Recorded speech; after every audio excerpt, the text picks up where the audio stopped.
guys, just before the return of the Premier League, I just wanted to make one more video about the World Cup. Now the question of who the greatest footballer of all time is has been answered for me. I think Lionel Messi. I think you can also make a case for Diego Maradona, but for me it's one of the two Argentinian number 10s. But I also wanted to look at today who is the greatest footballer of all time to never win the World Cup. So I've had a look and I've shortened it down to 4 players. So first off, we'll go in chronological order. We'll start off with Alfredo Di Stefano, who obviously famous player who played for actually multiple countries in the 40s, 50s and 60s, playing for Argentina to begin with, only made a few appearances for them. Spain, wherever he played most of his international games, and he also did make a couple of appearances for Colombia, although I'm not sure it's actually recognised by FIFA, because it was a little bit, the levels of football in Colombia were a bit different at that time. Obviously, Di Stefano is one of the first superstars of football. If you ask anyone nowadays who the first superstars of football were, they probably say players like Pele, Ferenc Puskas or Di Stefano. They're probably the 3 that get picked out the most. And Di Stefano, obviously I haven't seen him play live. He died 8 years ago at quite an old age, so yeah, his playing career happened about 50 years before I was born. But nonetheless, it's some of the statistics throughout his playing career, some of the clips you can find on YouTube of him, he looked like a superb player. But I think the one thing that sort of harms his chances of being the greatest player to never win the World Cup is the fact that I don't believe he actually played at a World Cup. I think in 1958, Spain didn't qualify, and in 1962 I believe he'd already made his last appearance for Spain by then, and I think he was injured before the tournament, so that sort of harms his chances of winning this made-up award. Next we'll go to Johan Cruyff. Now Johan Cruyff obviously is one of the greatest of all time, but he's never really considered. I say he's one of the greatest of all time, but he's one of the greatest of his era, I think, but he's never really put up in that bracket with Messi and Maradona. But I believe he has a case for this because he didn't play in the 1978 World Cup. I think that was more down to political reasons than anything, or it was some off the pitch problems. But in 1974. He and the Netherlands team reached the final of the World Cup, coming up against Germany, where they actually took the lead in the opening minute of the game, I believe, and eventually lost the game. But that was he was the best player in a brilliant Dutch side in 1974, and was very unlucky not to win the tournament in the end.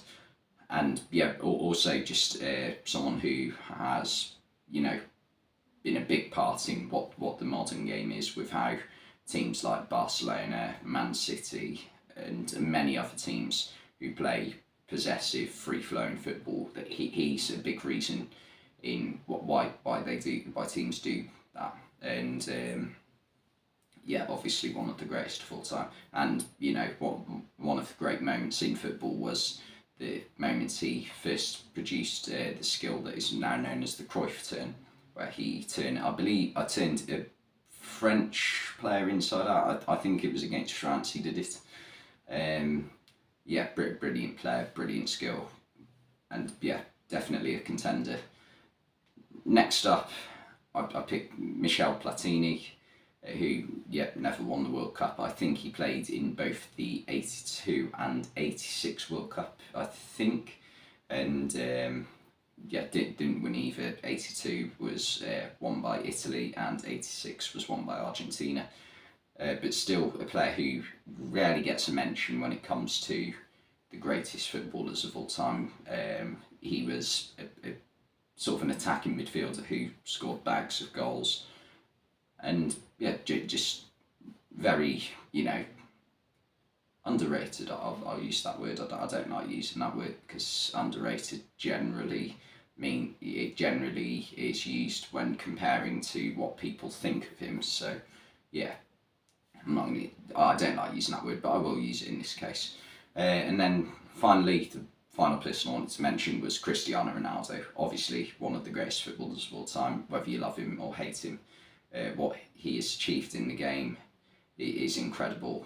The greatest goal scorer in football history. I think that is undeniable, really. But I think a lot of people make the case of he's in it for himself, not for his teammates, which I think is a fair accusation. But he's either way, he's still achieved lots in his career. Won 5 Champions Leagues with I think he's the only player to do so with multiple clubs, because he won 4 with Real Madrid, 4 with Real Madrid and 1 with Man United. So that's obviously an incredible achievement. Won the Euros in 2016 with Portugal, and has won many league titles across different countries. I think he's won Serie A twice. He's won. He's definitely won the Premier League 3 times, and also won a couple of La Ligas with Real Madrid in what was a very dominant era for Barcelona. So I think he's definitely got to be a strong contender for this, and I think he's probably is my winner for this. I think for me it's probably between him and Johan Cruyff, and it's close because I'm obviously going to be slightly biased towards Ronaldo because I've seen a lot more of him, and obviously when he was at his peak he was a great player. He's in my opinion he's not so much anymore. I don't think when he was in the Premier League this season, I don't think he was even in the top 10 strikers in the Premier League. I think even top 20 would be pushing it a little bit, because he's in his late 30s, he's declining, it happens, and he just can't seem to accept it by the look of things. But it's between him and Cruyff, and it's really hard to call. I don't know though, because Cruyff, I think as good as Cruyff was, I think he always played in great teams, great Dutch teams, and Ronaldo, I think you can possibly look at some of the teams he played at with Portugal in the World Cup and look at some of the players they had and go, yeah, that's not a great team. Like especially in 2010 and 2014, they weren't great teams. He was by far the best player in each of those teams. I personally think when you look at the starting 11s he was in. So I think Ronaldo probably just edges it. Also with the fact we're going off the greatest player here, I think Johan Cruyff's done a lot more for football because he was revolutionary in the way the game's played. So I'm going to just edge Ronaldo to win this. But anyway, thanks for watching this video, and I'll see you next time.